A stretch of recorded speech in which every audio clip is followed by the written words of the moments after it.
This is React in a nutshell. Now there is way more to React, and we'll see way more throughout our course project, where we will build an entire app with React, where we will also add routing and do more complex user input management and so on.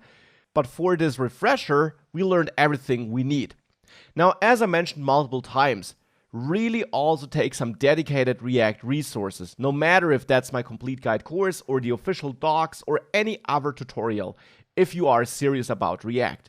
This course has not the goal of teaching you React from the ground up. I do explain a lot to ensure that we're all on the same page, and I will explain every feature we add throughout this course, but in dedicated resources, you simply get a way deeper and better insight into React, into all its features, including features which we don't need in this course, and how it works under the hood. So that's my strong recommendation.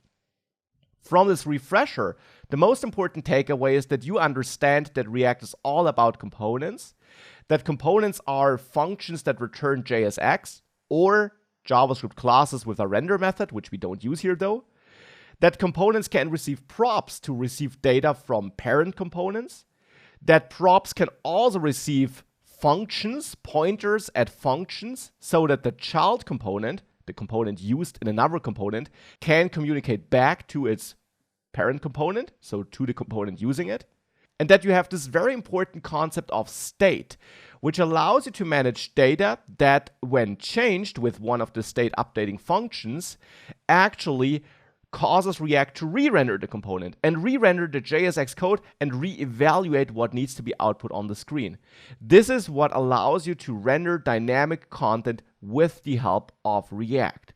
These are all the important takeaways. And again, there is more we will learn and more you can learn about React in general, but these are the concepts which definitely should be clear by now.